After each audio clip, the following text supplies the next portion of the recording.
Okay, ladies and gentlemen, I wish to welcome each and every one of us to this magnificent occasion. It's magnificent because without the celebration of the Human Rights Day, you and I will not be here today.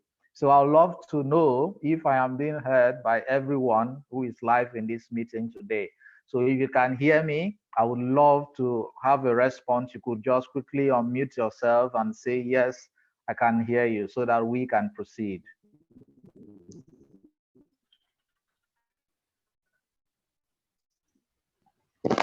Yes, I can hear you. All right, all right, all right. Thank you so much. Now, here is what I want you all to do for me, because in the process of moderating this event, from experience, I may be talking and not knowing that I am not being heard. So if at any point in time, I'll try as much as possible to keep my videos to make sure my video is on, so you can always see me moving my mouth, and talking. But if at any point in time you see me moving my mouth and you are not hearing me, like my audio is not loud enough, try as much as possible to let me know about it so that I can, check from my end what's going on. And of course, I'll also do the same to each and every one of the speakers here. So for those who are joining us later than the time, I would want to, in a most spectacular way, welcome you to today's event. Um, Today, it's in commemoration of Article 1 of UDHR, which says that all human rights are born free and equal in dignity and rights. And there is a brilliant quote I love from Eleanor Roosevelt. Said, "Where, after all, do universal human rights begin?" It was a question. Was it in small places close to home, so close and so small that it cannot be seen on any maps of the world? So, unless these human rights have meaning there, they have little meaning anywhere. Without concerted efforts by citizen actions to uphold them close to home, we shall look in vain for progress in the larger world. That's a direct quote from Eleanor Roosevelt that I love particularly. So I wish to use that quote to open up these events and to welcome each and every one of you to this event. My name is David Francis, and I'll be your moderator for today. I'll also drop my details in the chat box. So, in case you want to get to know me more, you can always read more about me online.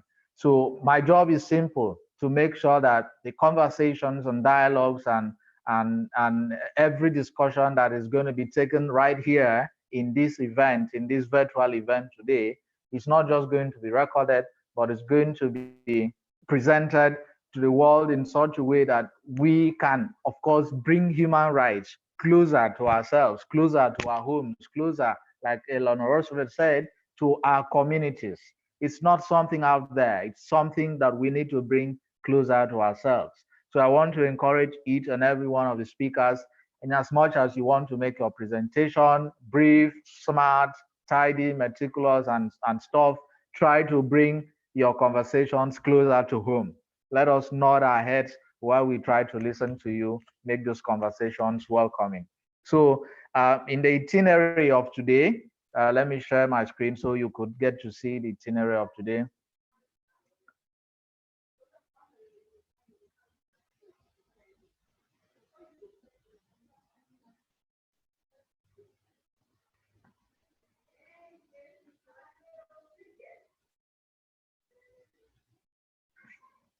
So we have Ambassador Godwin Apple, the president. Is he around? I would love to know if he's around.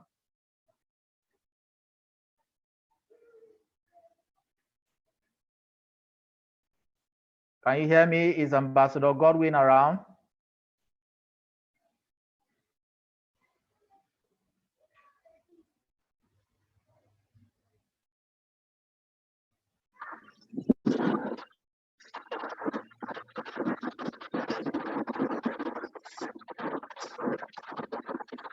Okay, he's not around, so we would have to leave the welcome address. We are going to go straight to Mr. Duke.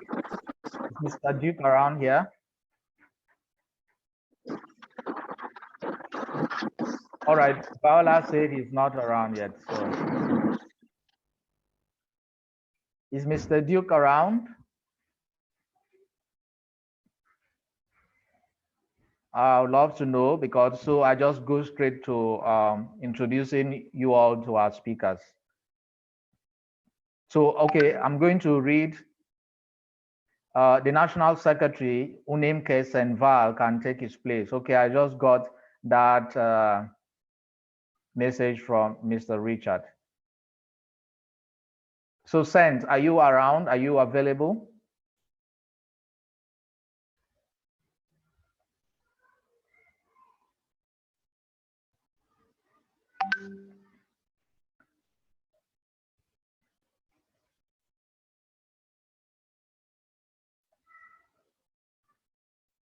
So we would want to invite the National Secretary, Unimke St. Val, to please, on behalf of the President, to welcome each and every one of us in this event. So I know that it's quite impromptu if you were not told earlier, but you just have to come on board and say a word of welcome to each and every one of us. The National Secretary, please.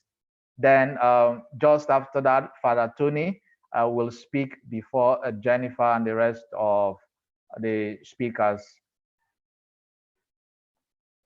The National Secretary, please.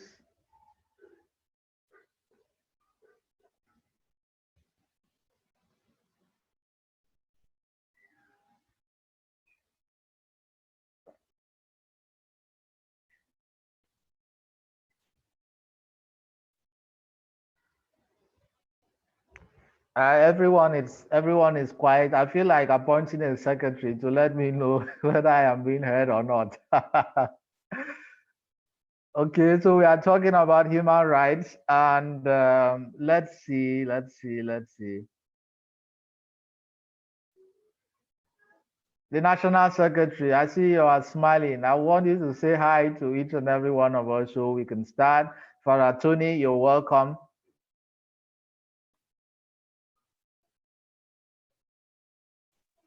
Thank you. Thank you. All right, so I think we have to give Father Tony an opportunity to please say something. Father Tony, you're welcome, and I think this is the opportunity for you to come on board. You're welcome, Father. Yeah, thank you. I'm driving. I will be ready in about 10 minutes. So you can go ahead. Okay. Yeah, in about 10 minutes, so I can set up my computer on a desk and then I can give my talk. All right. I guess you can take one talk just before mine. All right. Thank you so much. Thank you so much.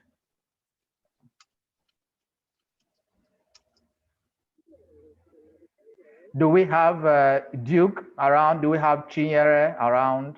Rita, are you still with us? Yes, I'm here.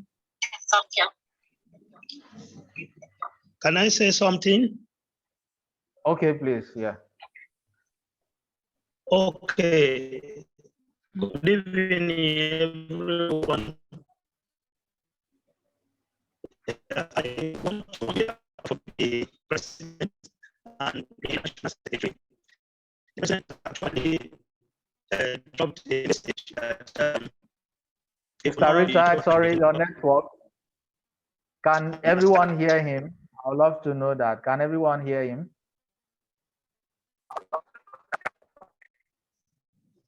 Hello. Hello, Jennifer, can you hear him? Okay, Rita said he's breaking. Jennifer, can you hear him? Okay. Can you hear me? I think we just have to let's go ahead with calling. Okay, Jennifer said no. So Mr. Richard, you'll have to look at your network. So sorry about that. I would so sorry about that. I want to bring in Rita, and please permit me to read biography.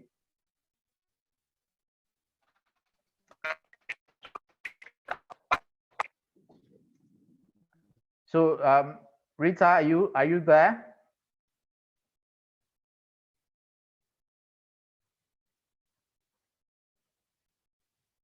Hello, Rita. Yes, I'm here. Should I read the biography? I thought you would read it. I'm going to read it. I just wanted to be Oh, sure that okay. you are here. Don't you want us Yes, to I'm see on the your call. face?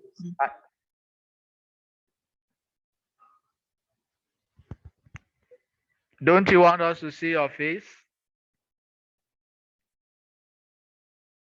Sorry, All I'm right, here. perfect. Yes, I'm here. Okay, all Yes. right, perfect, perfect. So I I'm thought just I'll going turn to on the video introduce. when it's my turn.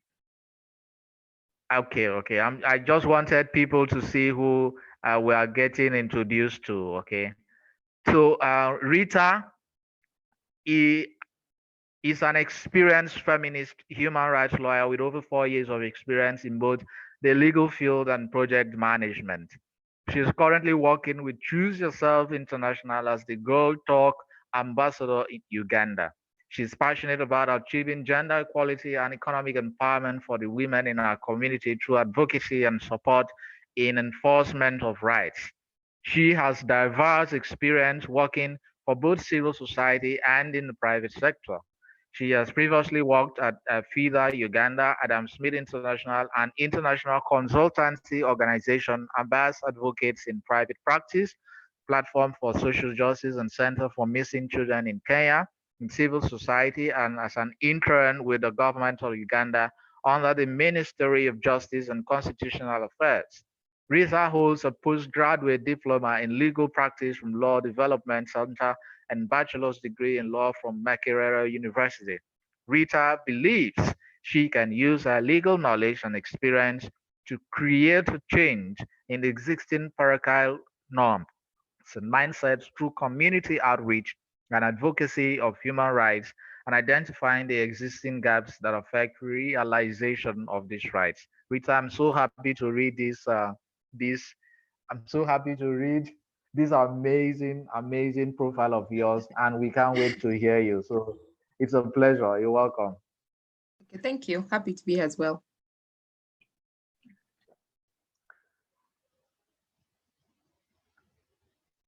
So we just have to invite you, Rita, and I think we have to give you the opportunity to open the floor for us, actually, since Mr. Richard's network seems to be fluctuating. So I don't know if you don't mind, you can just go ahead and make your presentation, and then shortly after that, we can invite Father Anthony in. Is that okay? Okay, just give me 1 second. Okay. I see Because that the new person. All right. Okay.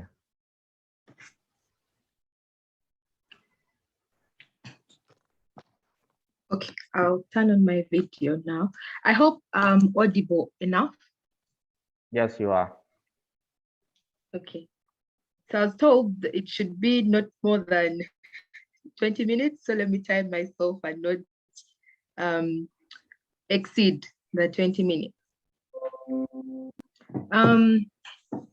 As David has introduced, I'm a lawyer. I work in Uganda. So most of my experience is based on the Ugandan context and also East African, Uganda, basically East African context. The external African context, the knowledge is a bit limited, but I'll try my best to tell you what I've prepared for my speech today. The theme for today's event is reducing inequality and advancing human rights. And I wanted to tackle an issue of intersectionality, inclusion, and diversity as aspects or concepts that can help us reduce inequality and advance human rights in our advocacy. Originally, 10th December, the reason as why we have this date is to commemorate the International Human Rights Day, which is like, it's a memory of of how United Nations General Assembly came up to enact the Universal Declaration of Human Rights. The basis of this document was basically to come up and provide for rights that provide rights that everyone is entitled to as a human being, and then protection from discrimination that everyone is entitled to just by being a human being.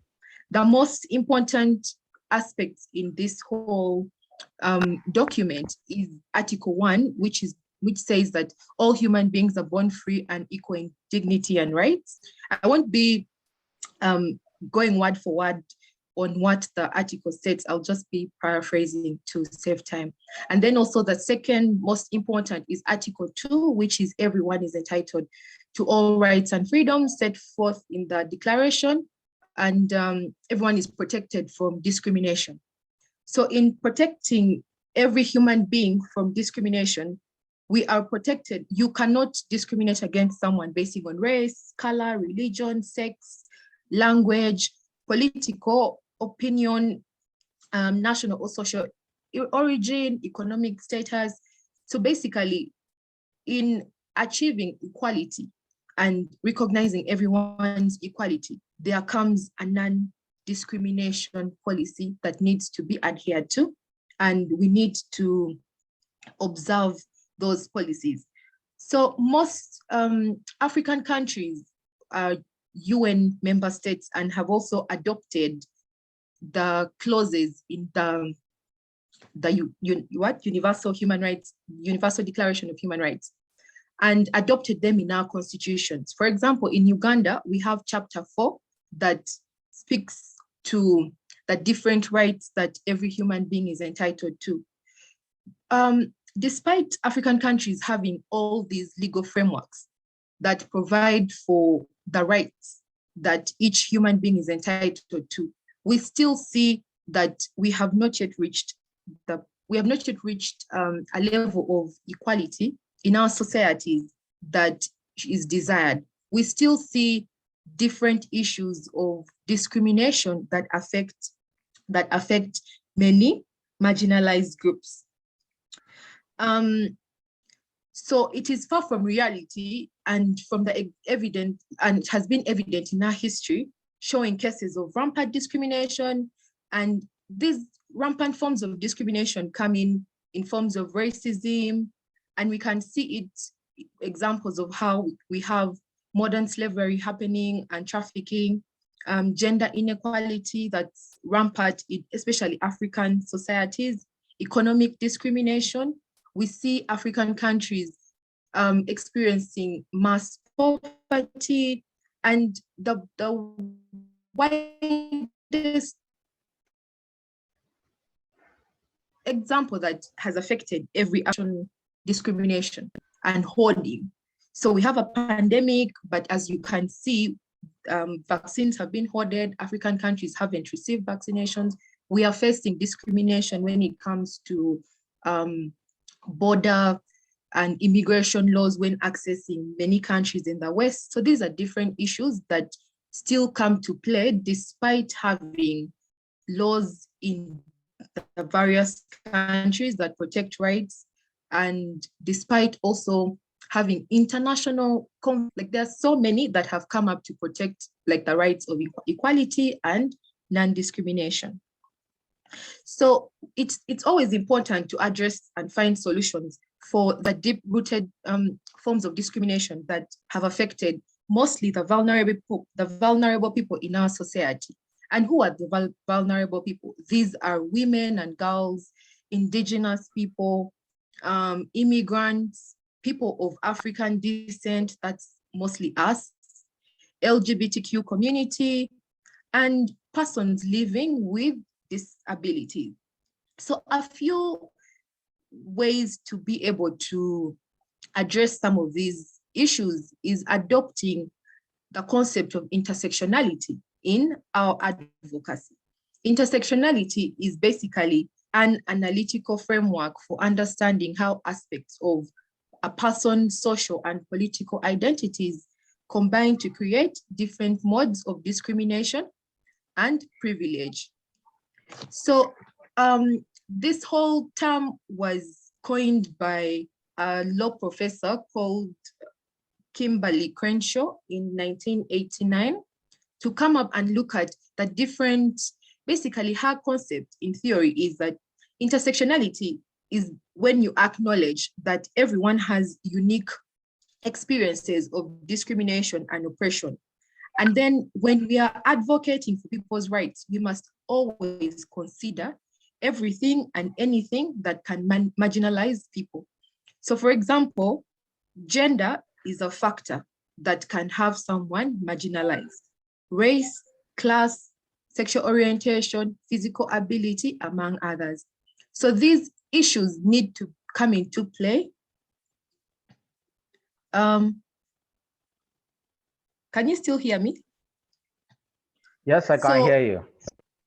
Yes. So in accommodating intersectionality, that means that when we are advocating for equality, we are not just saying that, for example, if you're talking about women and how women have achieved equality now, we are not saying that, oh, now women can go to school, women can vote, some women can work. We can't say that equality already exists because there are different aspects that affect women and men in our society. We still have patriarchal norms. Also, for example, how a person with disability is affected by discrimination. The kind of discrimination they face is very different from an able-bodied person. So these are the different factors that intersectionality helps us address as we are trying to fight and advocate for people's rights to be able to get better. So a woman organization called Womankind Worldwide came up with a few tips to help tackle as human rights advocates need to keep in mind as we go out into the communities, as we talk to people, as we advocate and try to address these issues. The first one is to check our privilege.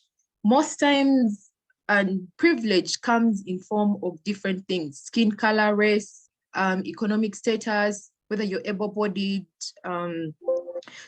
And different social identities come with different privileges attached to them. So the privilege that a man has in accessing a job opportunity would be different from the privilege that a woman has.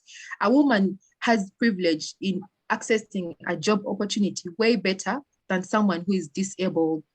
So some of these things help us advocate and see and create spaces to be able to bring marginalized people into spaces of opportunity and also helping them access some of these rights. And also the second tip is to listen and learn. Listening is mostly about us understanding the perspective of these groups that we find as marginalized. Because if we don't listen, we won't understand what they're going through. And if we don't understand what they're going through, we won't be able to advocate for their rights and to be able to fight and address the core issues that we want to bring to the surface and find solutions for them. So listening is mostly trying to, when we listen, we also come up with meaningful collaboration with different diverse groups to find solutions that help and bring out the different discrimination issues that marginalized people face. Then another issue is the third point is, as human rights advocates, it's important to make space. In making space, we are decentering ourselves from the human rights issue and making the human rights issue about the marginalized group. So we make space and then center the stories of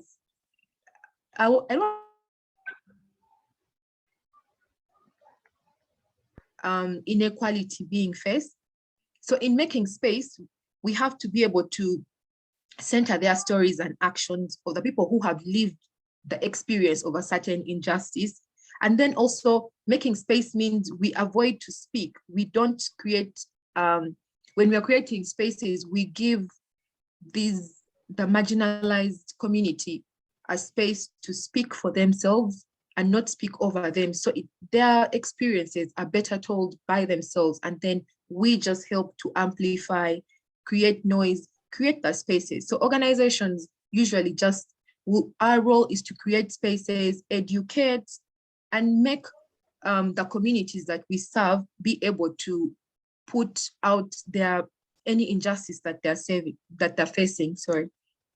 And then also one thing that's very important that is normally missed is watching our language. Language plays a huge role in advocacy. The only way we can be able to put the message across is through a particular language. And if we use ableist language, language that excludes or is offensive, we kind of dilute the message and we don't put across the issues of injustice as appropriately as we would want to. And sometimes the injustice faced by some communities would be misunderstood, and so nothing is done to help. So if we are talking about let's say we're trying to help persons with disability get access to maybe good jobs, and then we keep talking about them as crippled, we keep using names while talking about it. It doesn't motivate many employers to give them work opportunities. So we need to also find a way of changing our language to be able to address and appropriately advocate for the rights of different groups. It's also the same thing with most conversations that have been happening about rape culture. This week we have had, the past weeks we have been having many workshops, and everyone has been talking about the 16 days of activism. It's also important how media reports. What kind of language is the media using to report sexual abuse against women, against children? Sometimes even like comedians, what are they talking about? A lot of these issues actually frame how society sees these issues. And if they're not framed correctly, society won't see the problem until they are corrected.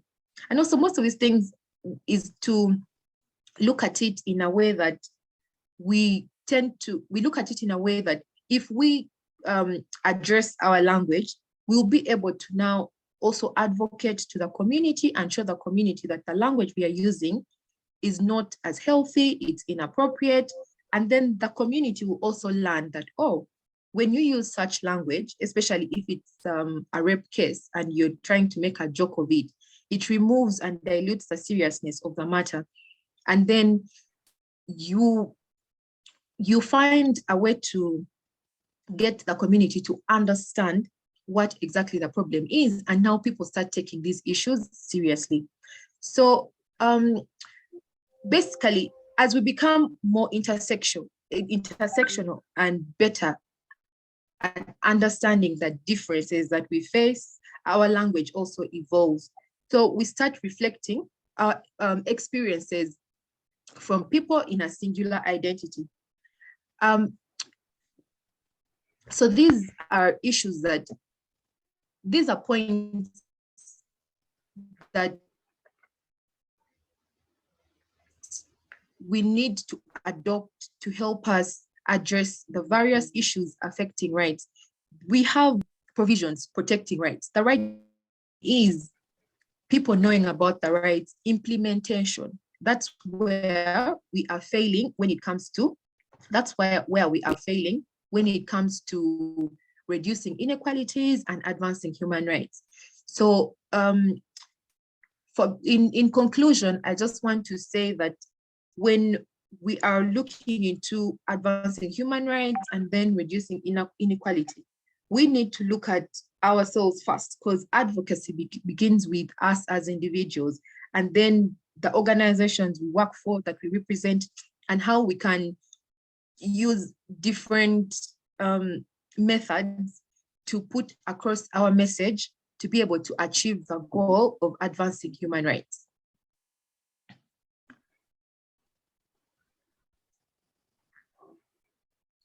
yes, that's all I had prepared for you about intersectionality, diversity and inclusion.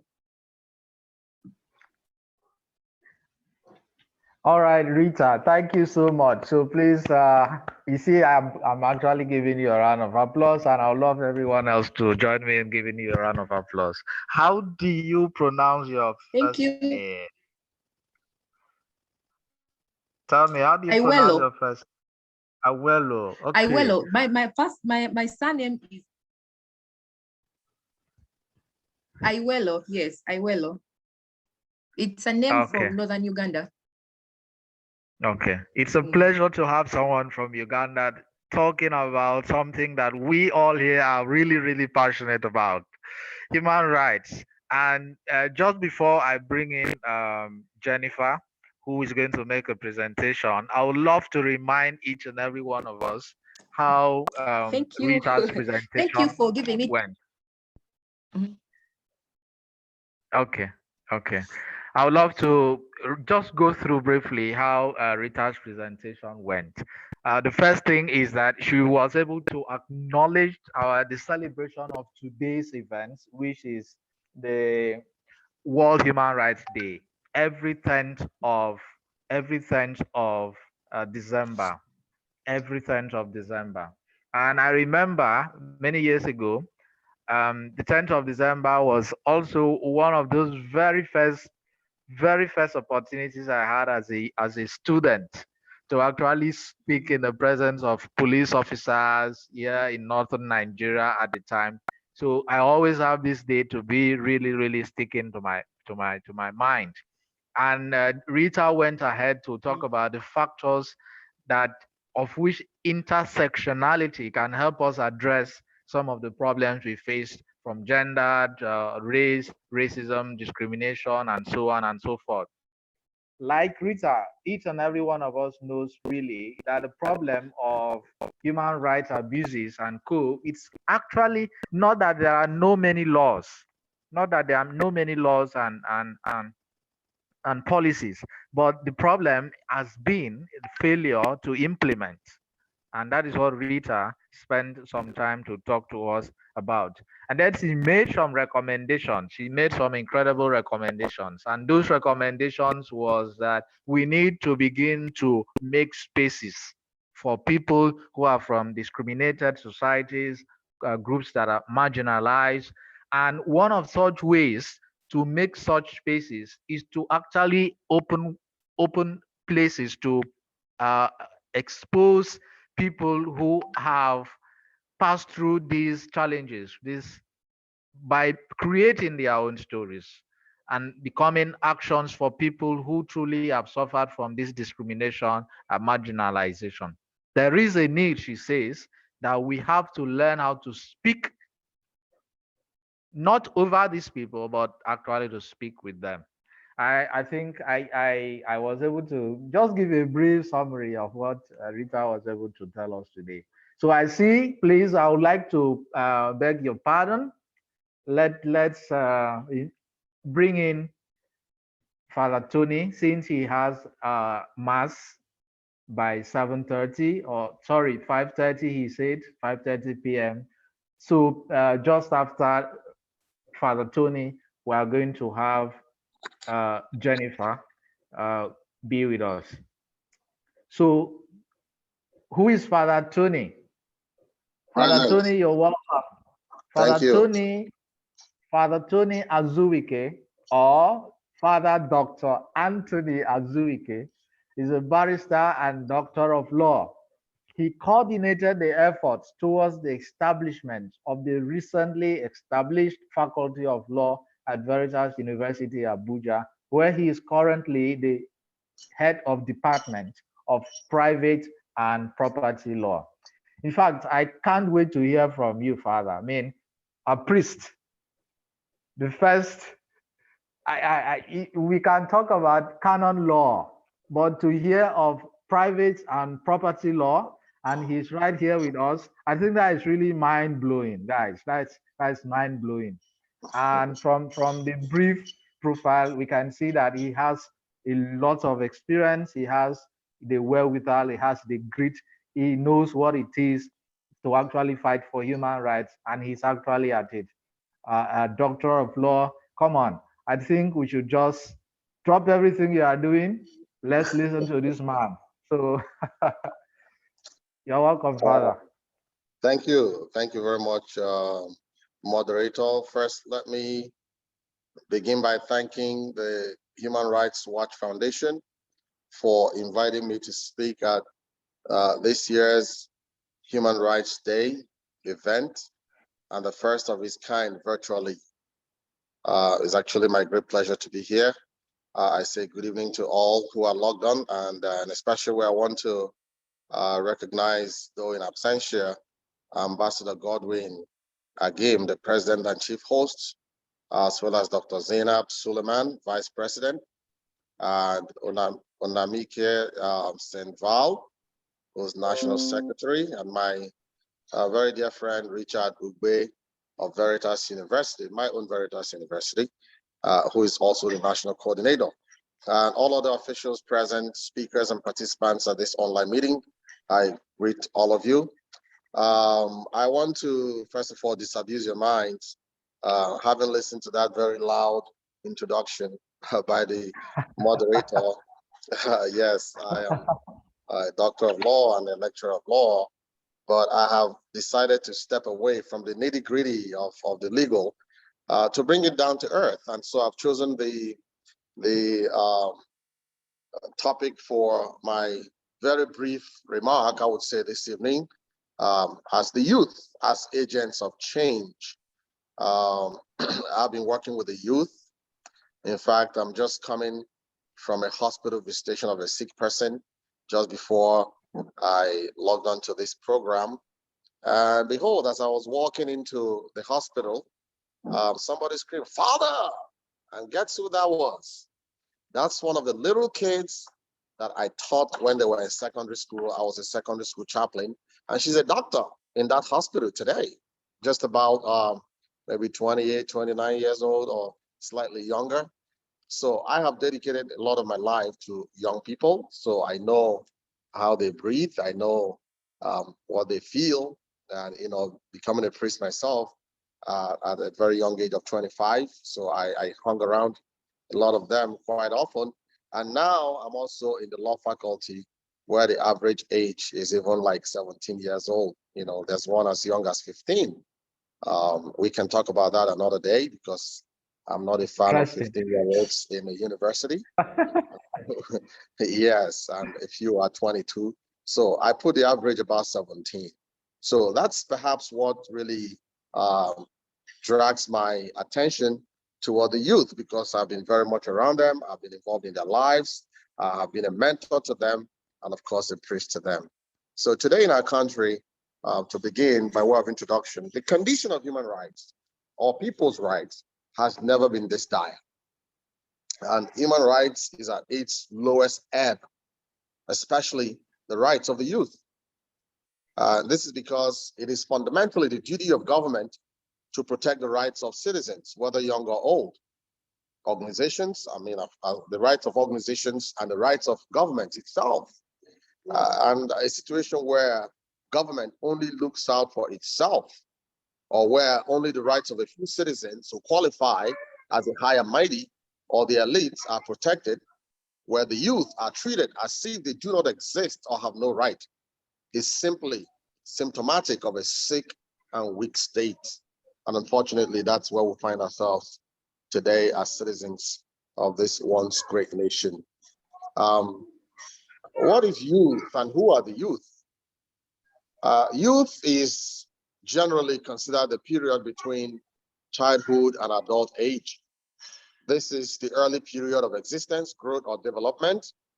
And the World Health Organization, WHO, defines youth as people in the age range from 15 to 24.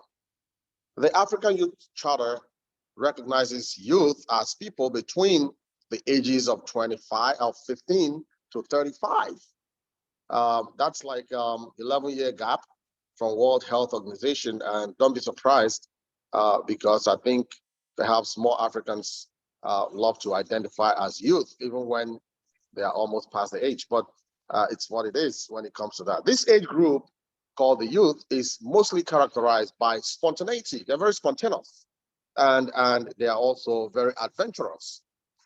They are full of energy and are always ready to explore.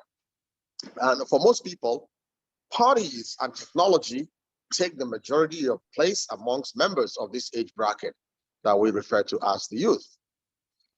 It is pertinent to note that the power of youth is the common wealth for the entire world. According to the Generations for Peace website, the faces of young people are the faces of our past, our present, and our future. No segment in the society can match with the power, idealism, enthusiasm, and courage of young people. None. Unfortunately, this is the age group that our country appears to be toying with, and it does so at its own peril, I dare say.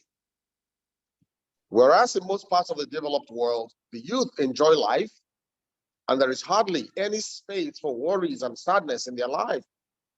Can we really say the same of the youth in our country, Nigeria? It appears that the youth of Nigeria have become the poster boys of that suffering, hopelessness, and dejection that have come to mark life in Nigeria. We have all but left to be living in the Hobbesian state of nature where life was short, nasty, and brutish. That may sound harsh to say, but a cursory look at our nation would reveal the reality of this statement. In this regard, the youth, our most promising asset, have become emblematic of a future without hope in a society that seems to have no plan or no place for them. And like I said before, this country, Nigeria, neglects and mistreats this age group at its own peril, because the youth of Nigeria constitute a good chunk of the population at 33.6 million. This is like sitting on a keg of gunpowder. We saw that last year when the youth decided to hit the streets saying enough was enough. We are seeing that in the north currently, where a band of disaffected, dissatisfied, idle youths have organized into groups of bandits and have taken up arms against the nation and her innocent citizens. The role of the youth in driving change. Are we still there? Yes, I'm with you. Good, all right. Now, I'm a big believer in the fact that the youth of any nation is their hope and their future. I'm also a big believer in the power, creativity, and ingenuity of the Nigerian youth.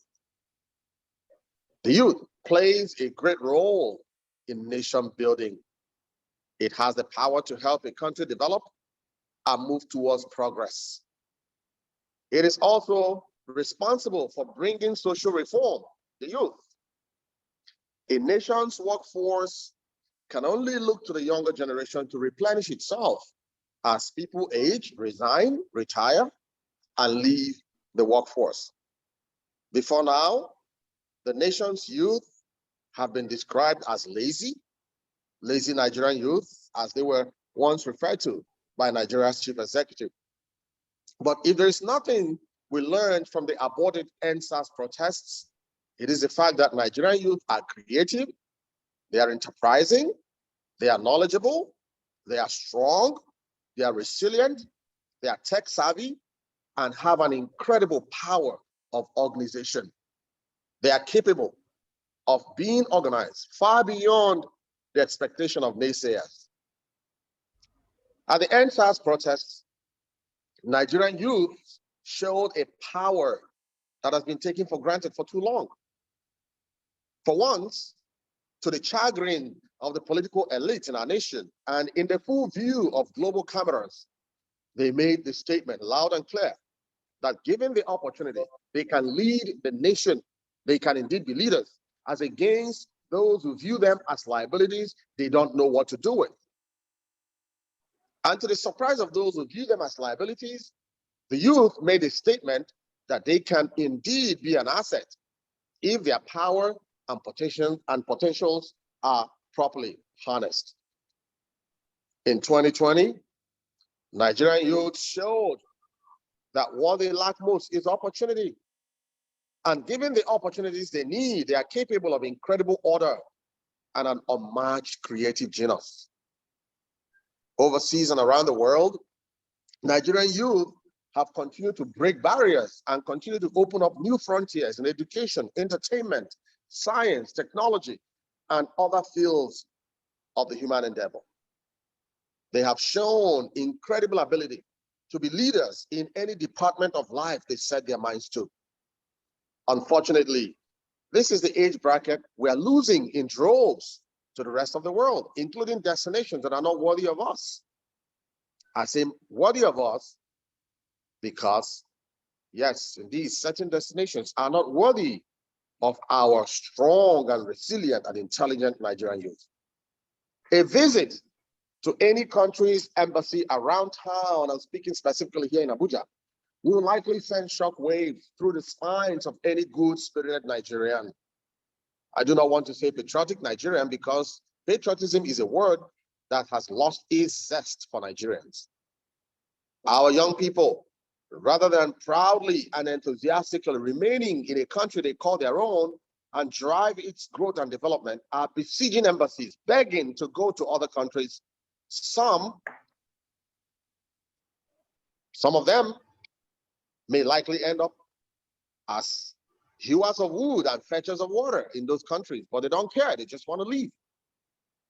The reason is because Nigeria as a country is failing our youth and has been failing them for a while now.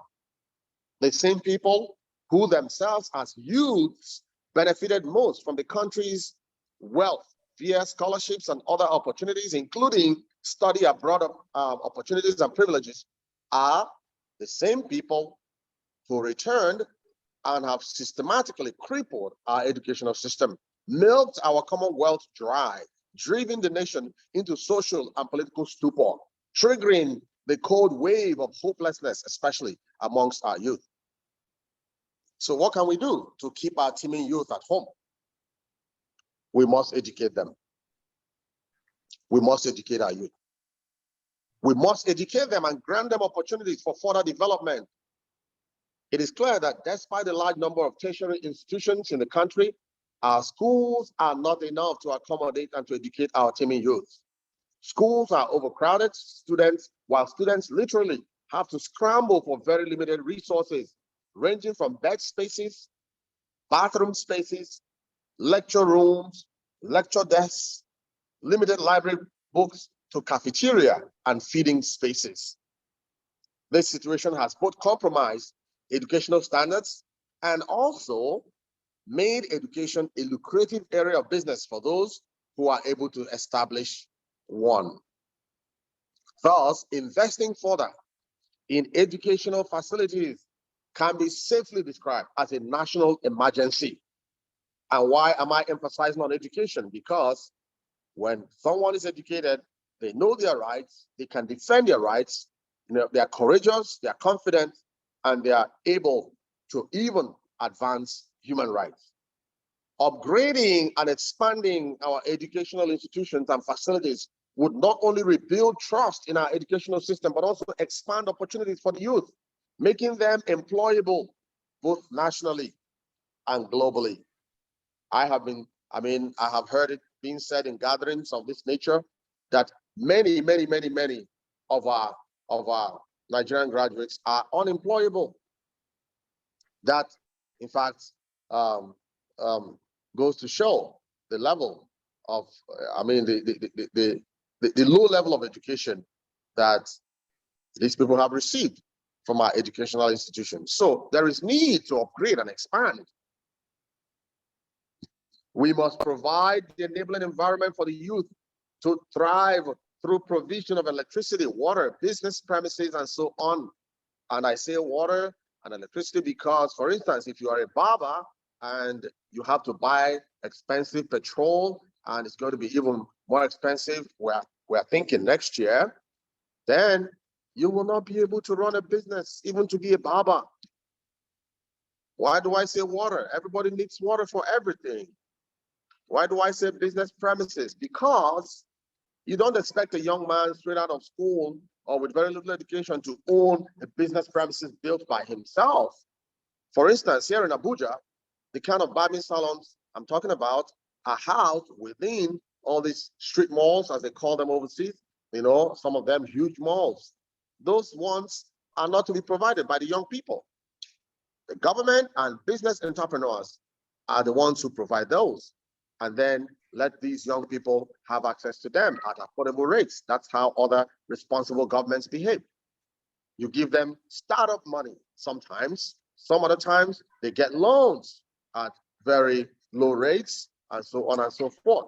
But of course, in our country, all of these sound like fairy tales. Education as a great equalizer. This meeting has as its theme, reducing inequality, advancing human rights.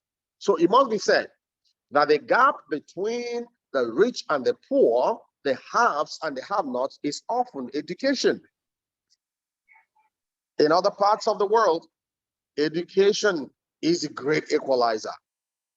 However, in our country, I don't know if we can say that, because in our country, we continue to see how education does not often bridge the gap between the rich and the poor, and those with opportunities and those without them. This is because the same leprous system that has eaten up the fingers and toes of our nation and stunted its growth continually succeeds in keeping people down, including the educated and the very educated. It's a system that has come to extol mediocrity, and mediocres are appointed leaders both in the civil and political space, simply on account of the privileged backgrounds of their privileged backgrounds as children of the members of the political and elite class, while well-educated, high-flying, and promising youth are ignored. While this is discouraging for many youths, I encourage the youth, nevertheless, to pursue education. This is because while many have lost faith and hope in Nigeria, I retain a glimmer of hope that someday things will change. And in that new Nigeria, only the learned and the educated may stand a chance. What can the youth do in the interim to continue to pursue equality and to drive the change we desire? First of all, the youth must learn to volunteer in political groups, in religious groups, social and humanitarian groups like Rotary Club. Join those who visit IDP camps to see the sufferings of Nigerians firsthand. Why do I say this? When you see those sufferings firsthand, first of all, you must be inspired to do something positive to change those situations. If you haven't seen it, it's hard to be inspired to do something positive. Number two, our young people must learn to write to political representatives, call them on the phone, and consistently demand change, especially the demand for the upholding of the rights of people, especially the rights of the youth. Because if we don't do it, nobody is going to do it for us. Because the elders have shown that to a great extent, you know, is all man to himself, Jesus for us all. Number three, the youth who are already tech savvy must also dig down further in using online platforms to galvanize other youths and create awareness. Awareness about human rights, awareness about other rights, awareness about the need to be educated and not just to become a tout, following politicians around and looking for handouts. You know, as the Chinese adage says, give a man fish, he will eat for a day, and teach him how to fish, he will eat forever. So if our youth continue to look for handouts in the hands of corrupt politicians, then they may never learn how to eat forever because they have grown used to eating for a day. But if you eat today and you're hungry tomorrow, that's not a good place to be, in my opinion. Number four, the youth must give other young people roles to play in the groups they belong. Number five, our youth must learn to think out of the box and find creative ways of doing things, including old things, former things, new ways of doing them. Number 6, they must join groups involved in youth and women advocacy to unlock especially women's potential, because that's one demography that most times are being ignored when the word youth is being mentioned. But of course, if you come to my law faculty, I'm embarrassed to tell you that of 50, we have just about 5 boys. And that's emblematic of the demographic change in education in the whole country. In my law school class in Nigerian Law School, Abuja, there were 120 first class students out of about 6,000. And 100 of them were women and only 20 were men. That's very indicative of the power that women are beginning to wield in our society. So we can't continue to overlook or ignore the power of women and what they can contribute, even in talking about rights and what have you. Remember the About Women riot of 1924? It was led by women. Women have always been successful leaders when it comes to advocacy for human rights. So we must recover that power. Number 7, for the older generation, they must include the youth in decision-making processes. So far, our youth are still largely being ignored, especially in political decisions, in social decisions, things that affect communities where young people are even the larger population. Most times, they are still not being recognized. I think it goes back to the African system of gerontocracy, the rule of the old. But again, if we discover the power, the wisdom, the knowledge, the ingenuity of young people, then we cannot but include them in decision-making process. Yes, the youth has something to contribute. They do. Number 8, we must honor the youth voice.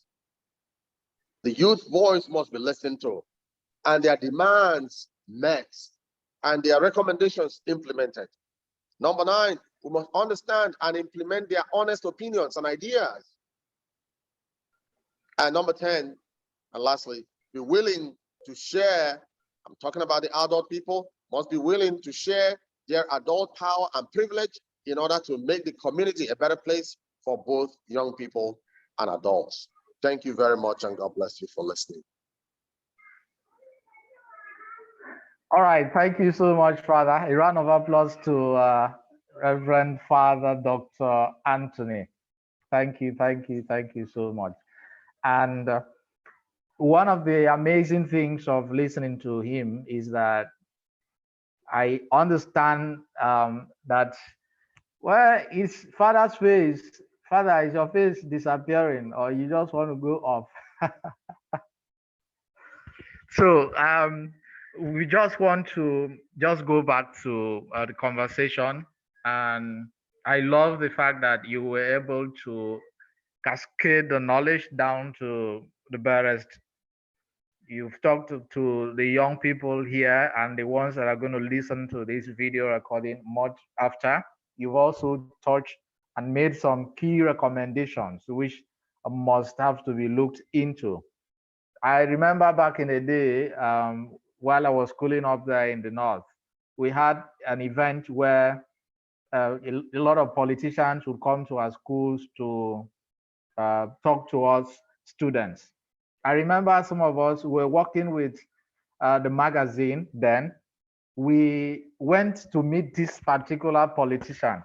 He was very much feared in southern Kaduna at the time because of the Fulani herdsmen crisis and stuff. So a lot of us students were really scared of approaching politicians from that area. But we saw the opportunity, and you just said something that reminded me of the importance of young people to actually take certain leaders responsible, ask them questions that will make them think. It was that day we realized that in fact a lot of political leaders in this country do not know what's going on. They don't know what's going on. And And when I ask some young persons in that area, why are you not a part of the political scenario in your community where there's a lot of deaths and gruesome murders and so, they were so afraid. They say, we cannot, we are not old enough. We are not old enough.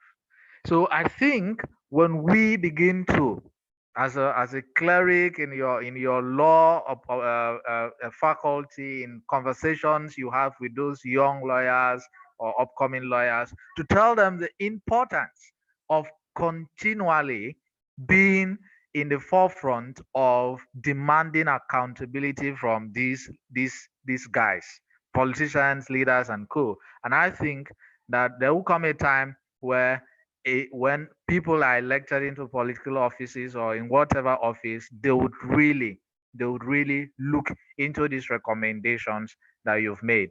Because, and just before we invite Jennifer, I want to remind us that the human rights based economy can actually break the circles of poverty. The rampant poverty, pervasive inequalities, and structural discrimination, these are all human rights violations, and they are really experienced most of the time by millions of young people. In fact, as we listen to us right now on this call, we now have a new generation called the COVID generation. This COVID generation, they are running the risk of falling prey to the detrimental effects of mounting inequality and poverty. If we look at the statistics of last year and this year, we'd see that tons and tons of young people are not just employable, but they are starving and they have been out of jobs. So the Nigerian economy have to, not just the Nigerian economy, economies that should benefit young people need to really look at these recommendations. And so that's why I am appreciating you on behalf of everyone listening. Thank you so much for cascading that knowledge to the barest minimum. And it's an encouragement that all of us listening to Father say that we should all go out there and bring that awareness from our social media handles, offline and offline. People need to show responsibility. People need to be educated. And it is through that education that, in fact, you will see a new generation of young people who are going to demand for what truly belongs to them boldly without any reservation. So thank you so much. You can see how excited I am to have listened to that conversation. Thank you so much. So Richard, anytime I come to Veritas, take me to Father Anthony. Let me give him a handshake. Thank you. So we'd have Jennifer. Good We'll just keep evening, it to, everyone. yes, we'll just keep it to 10 minutes and Good evening, everyone. Okay, thank you so much. Thank you so much, Mr. David, for sharing the screen. So basically, I want to thank Human Rights Watch and Human Rights Watch Empowerment Foundation. Thank you so much for this opportunity. And I also want to thank everyone that has spoken before me. People practically touched other things, touched inequality due to gender. Father came in and touched inequality due to age grade, and then touched what I'm going to talk about also. Thank you very much. So basically, can you scroll down? Thank you so much. So the concept of reducing inequality and then advancing human rights, we talk about equality and then human rights. Of course, equality means that everybody is one and that nobody is more than one. And then inequality exists when some people are treated better or higher or greater than others. And then human rights, we have several human rights schools, and each of the human rights schools have, please, excuse me, please, give me 1 minute, please.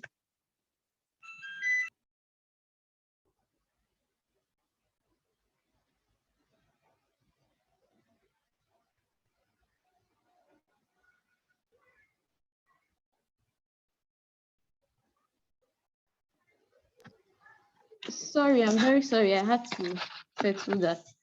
So each of the human rights schools, they have several things that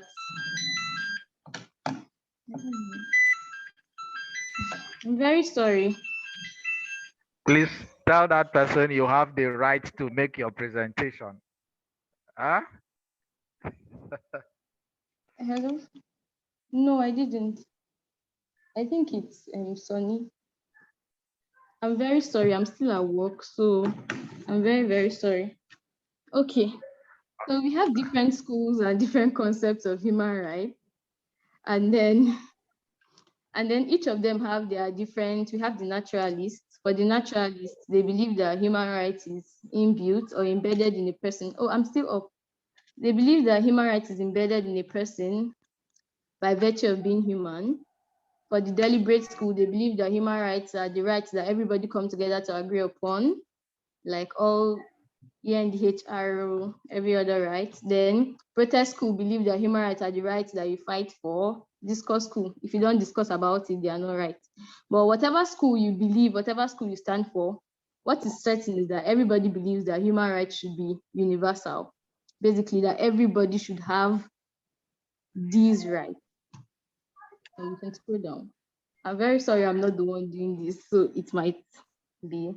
No And then problem. Just go ahead.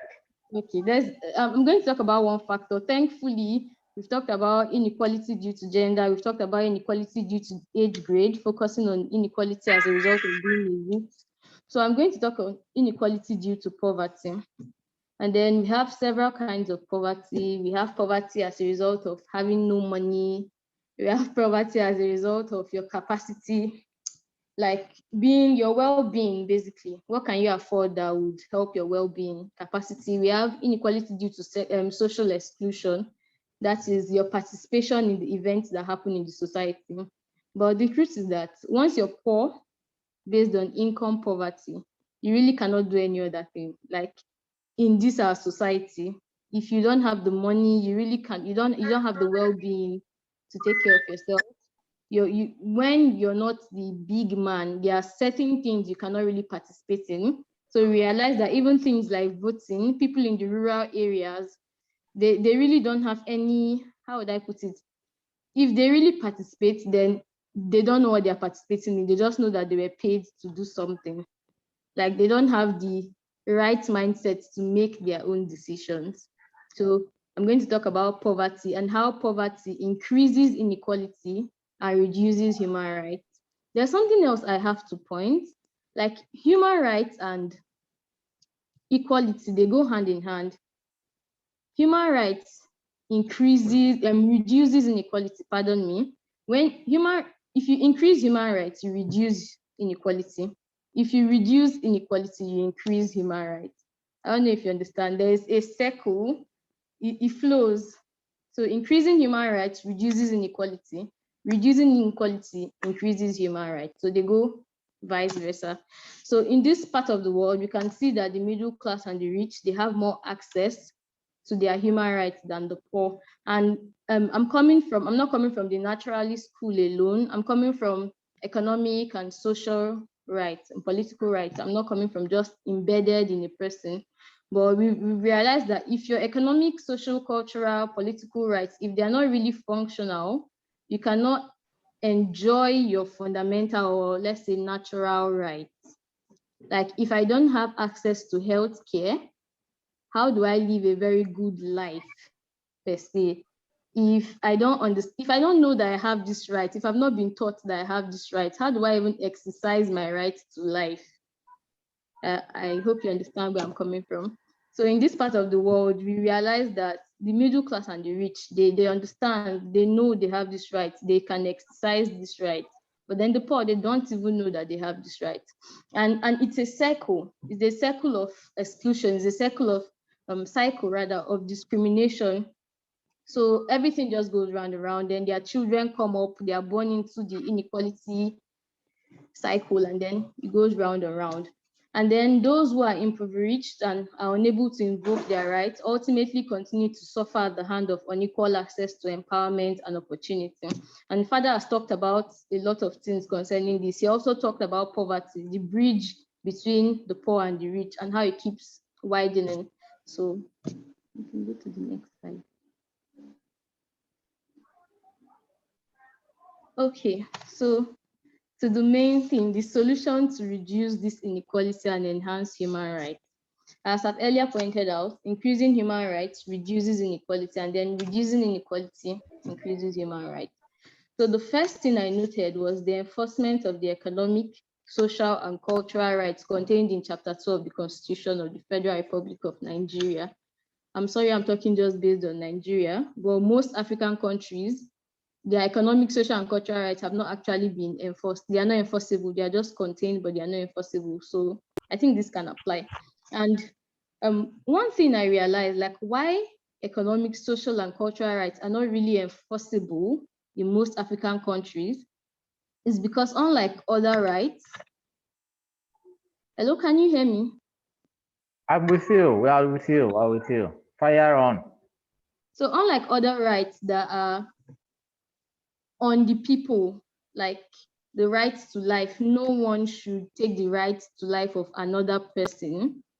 These rights contained in Chapter 2, like we have eradicating illiteracy, Section 18, we have Section 17 that is furthering the idea of freedom, equality, and justice. We have Section 14, security and welfare is the primary purpose of the government. We have Section 16, you harness the resources to promote national prosperity. All these things are duties on the government.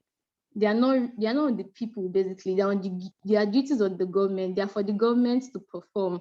They are really instructive rights that, like, it's saying, government, if you don't perform this, then I have the right to sue you.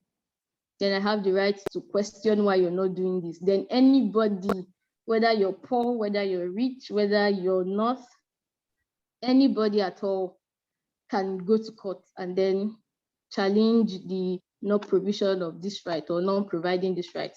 So this is why these rights are not, they're not enforceable in most countries.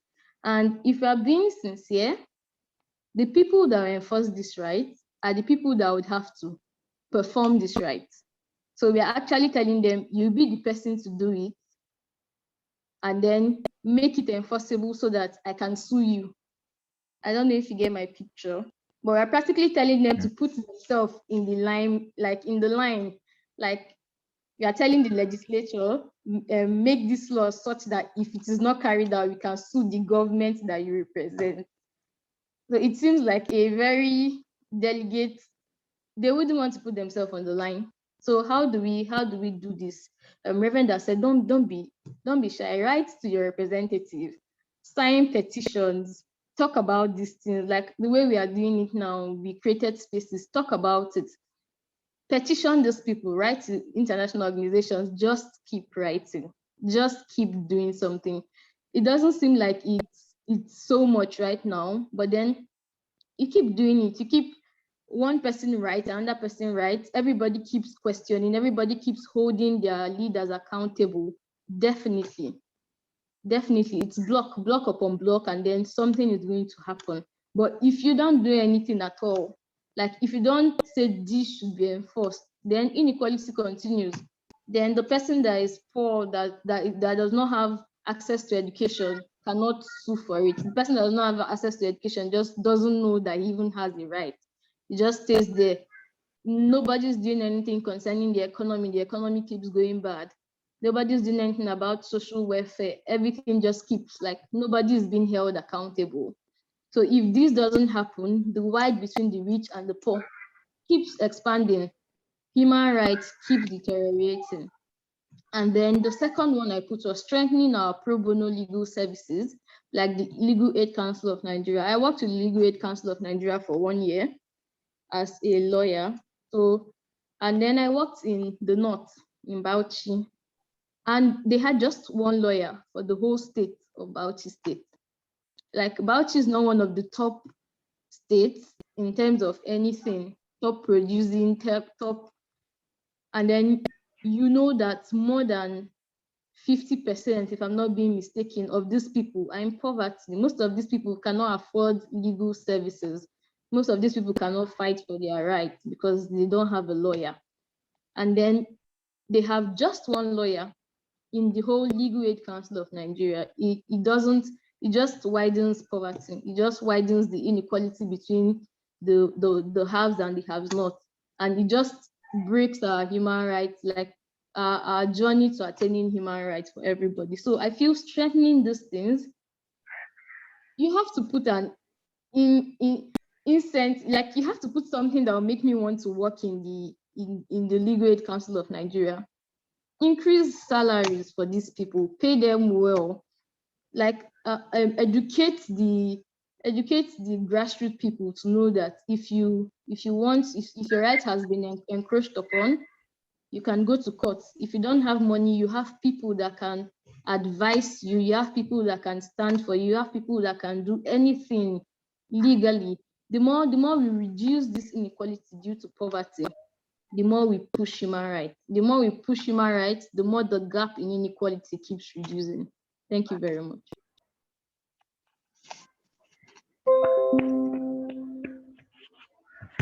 Thank you so much, Barrister Jennifer. Sorry, I don't want to go to prison. I did not acknowledge that you are a lawyer before, and I'm so sorry about that. I hope I'm forgiven. Forgive him, please. There's no problem. Okay, so one thing we have to know about Jennifer Chinyere Oyi is that she completed her LLB at the Enugu State University of Science and Technology. She went ahead to be inducted into the Nigerian bar as a barrister and solicitor. On her journey to obtain these qualifications, she grew fond of human rights law, and this has shaped her legal practice. In her previous role working with the Legal Aid Council of Nigeria, she offered pro bono legal services to indigent citizens, and currently she works in a private law firm. Jennifer has a deep passion for ensuring that justice is done and that everyone is given a chance to be heard. She is also utilizing her knowledge of human rights advocacy, policy formation, research to create laws that would positively impact the lives of people. So that's our dear Jennifer for each and every one of us. So thank you so much, Jennifer, for that brilliant presentation. And I apologize to those who are disturbing you, making you pick phone Thank calls you so during your much. I'm so sorry presentation. for all the interruptions. Yeah, yeah. I want to remind us of what Jennifer had said. In fact, I think I've learned something today. The fact that poverty is not just the absence of money. If you ask a random person, a random young person in Uganda, in Nigeria, in Kenya, wherever in the world, in Africa, Asia, and co, are you poor? If the person lacks money, the person will say, yes, I'm poor. But I think our presentation have shown us that poverty can also be a little or absence of capacity. And of course, if you are socially excluded.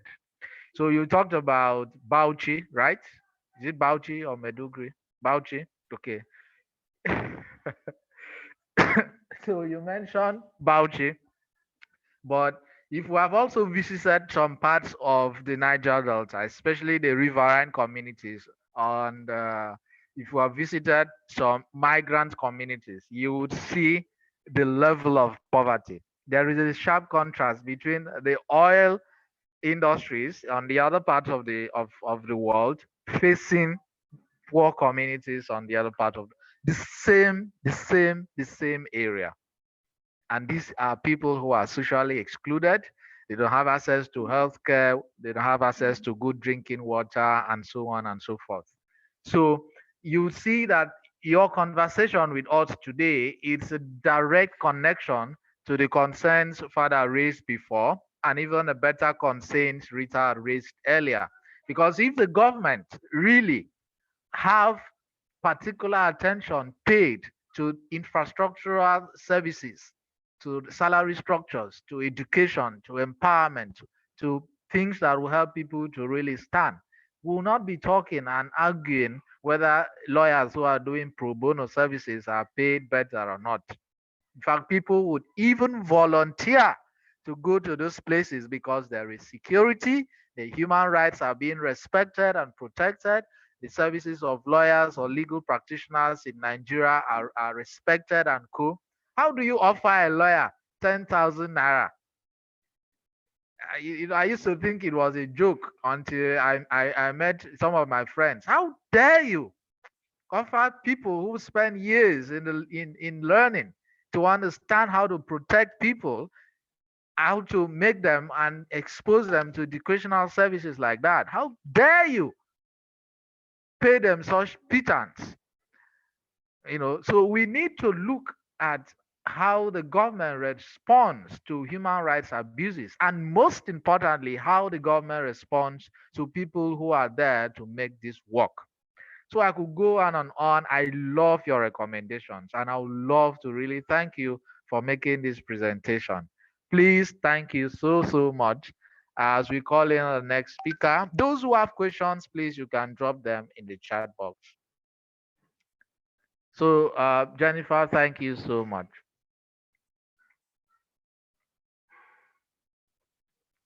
So, do we have Rita? And then we have Ambassador Yarima. Rita, is Rita with us? Okay, Rita made a presentation already. Father Anthony made a presentation already. Do we have Ambassador Yarima?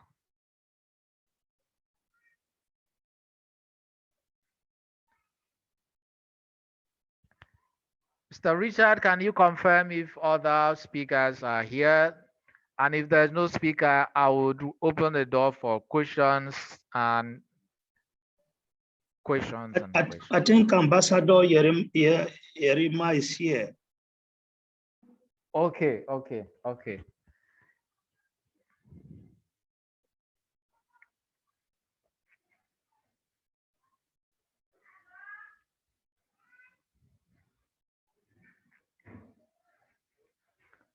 Ambassador Yerima?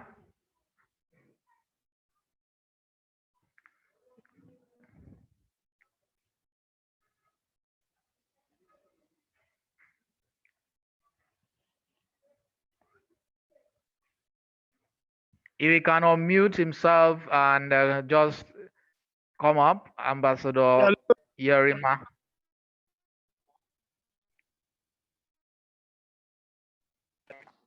Okay, thank you very much. My name is Ambassador Buhari Yerimabala. I am a human rights activist, coordinator Human Rights Watch Youth Empowerment at the State, CEO of Yerimabala International Education. Thank you very much for having me here. To share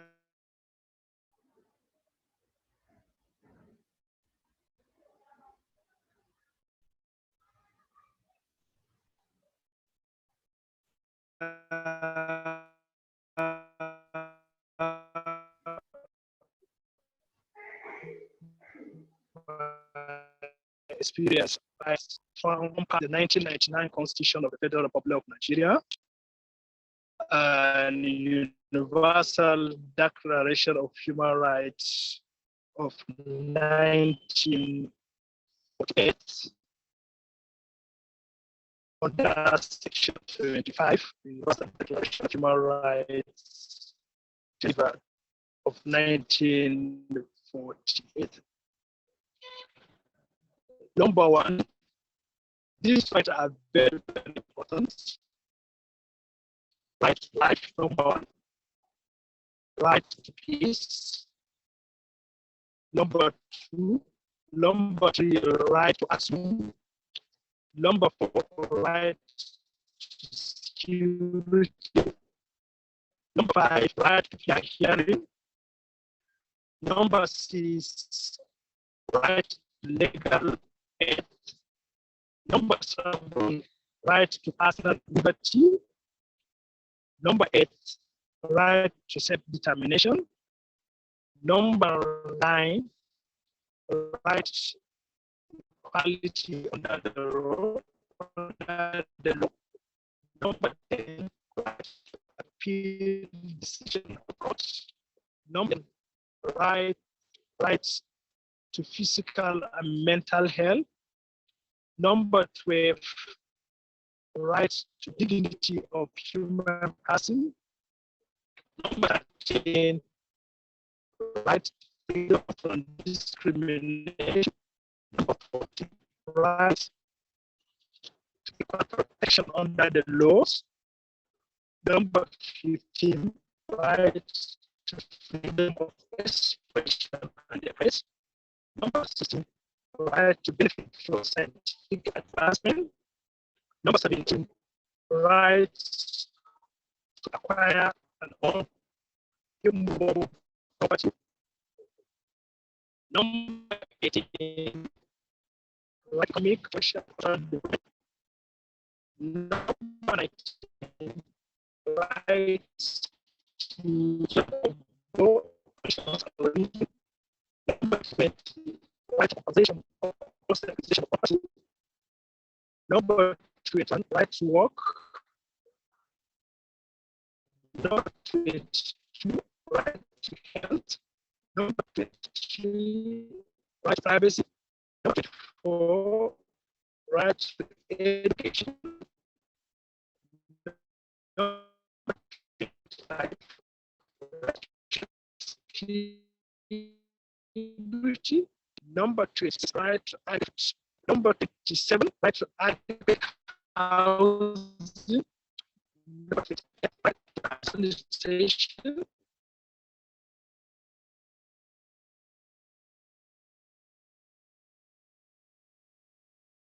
Number 29, rights to freedom of movement. 31, right to have cause heads in courts. Number 32, right to freedom from mass distribution. Number 30, right adequate standard of living. Number 34, right to peaceful assembly and association. Number 35, right to take part in community and pastoral life. Number 36, right to clean and structural environments. Number 37, right to attainable standard of health. Number 38, right to individual development. Number 39, right to public property. Last, Do we but do we all have a problem listening? Can we hear him correctly? No, his network is bad. His network is Okay. bad. No, I Yeah, can't. we're not hearing him at all. Yeah, the network All keeps right. working. Yeah, Ambassador Bello, I don't know, maybe the president or one of your leaders can consider getting your presentation on paper. How will that sound? So that people can okay, get to, yeah, okay, can get let's to do read about them, because the network is really not allowing us to enjoy and listen and learn from your presentation. I'm so sorry, and I'm so sorry. okay. So sorry. So we'll be waiting to have your presentation on paper, and then I'm sure that the president will ensure to send Okay. your presentation across to everyone, so that we don't just go ahead. Yeah, we don't just go ahead pretending as if we are hearing you. We have a right to tell you the truth, Abby. Yes. So, Yes. The network is okay.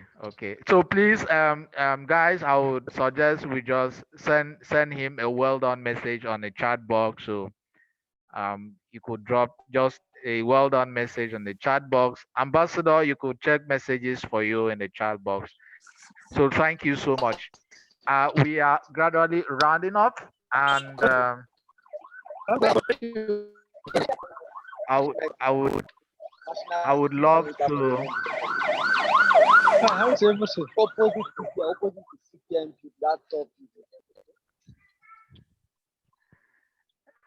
Yeah, you see the problem now. It's as if some persons are coming to my house to pick me. I could hear some siren blowing in the background. Please, I have. Somebody is driving. One of So the thank you so participants. much. Okay, okay. Yeah. Cause I was, I was almost getting myself buckled up to run away. So Uh, thank thank you so much. And I think at this yeah. point, if we don't have any questions, I'll just leave it for Mr. Richard. I see your network is a bit stable now, so you can take it from there. So Yes. thank you everyone for the opportunity. I appreciate it. It's been amazing. Yes. Mm. I want to first thank you, our moderator, for a job well done. The secretary, the national secretary is here, and I'm seeing him driving. So I don't know if he has something to tell us. So he is in a better position to give a vote of thanks. So I don't know if he's disposed to do that. Secretary, sir, I don't think he's disposed. So I just want to thank all of us, the speakers. I want to thank Awelo, Rita, thank you all the way from Uganda. Thank you for your presentation. I want to thank Fadami Azuike for his presentation, though he's not here again with us. He has gone for mass. I want to thank Sister Jennifer Oyi. I hope I'm not murdering your name. Not really, but it's OE.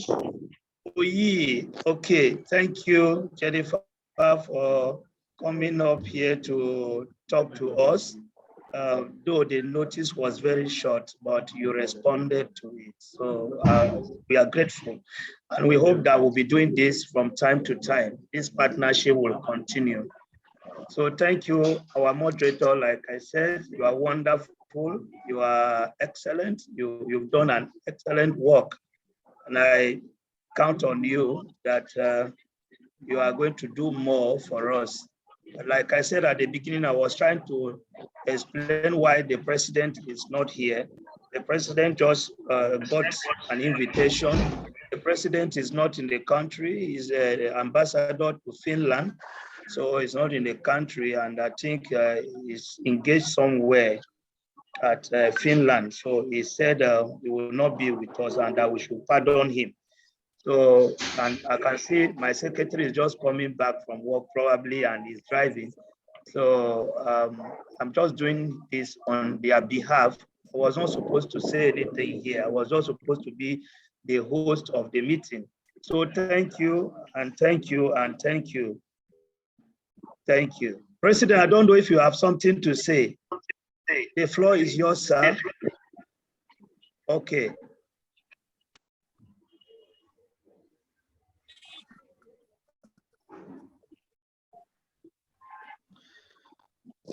President, the floor is yours. Sorry, Secretary.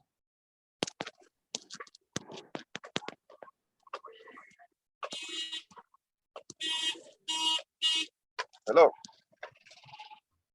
Hello. Yes, Hello? we can hear you. Yes, good evening to you all. Good evening. I'm not really in a very comfortable space to speak, but all I could say right now is a big thank you to all of you. The moderator, I must say thank you. You did a very good job, very, very good job. I want to see more of you. All the speakers you spoke very well. At one time or the other, or in and out in the meeting. So I've heard all you said, and I must say thank you all. Thank you very much. I appreciate you most especially because at the shortest meeting, invitation, you all turned up, and we could also deliver a very good paper. If time was given to us that much, I believe we would have been more better than this. And I hope subsequent ones have enough time to prepare for it. And thank you so much. Thank you so much, Mr. Francis. Thank you so much, Father, and a host of others. We are grateful. We look forward to see you in subsequent other conference. Thank you so much. All right, thank you so much, sir. And it's been a pleasure. And I think we can end this meeting, right? Yes, And yes, we can. We can. We can. I appreciate everyone. Yeah. Mr. Duke is not here, so we can end the meeting. All right. So he was supposed to also speak. Yes. Yeah. So I'm sure that we continue conversations on the topic of human rights everywhere. I've dropped my contacts in the chat box, davidfrancis@gmail.com, or you can check my phone number is also there in the contact box and LinkedIn. So we'll continue conversations. Thank you so much, Richard, for the invitation to moderate the section. And my regards to your colleagues over there in Veritas and everywhere else. It's been a pleasure. Make una enjoy Yes, now. Christmas is coming. People should have mercy on the chicken and goats and ram and hen. Muna take them easy.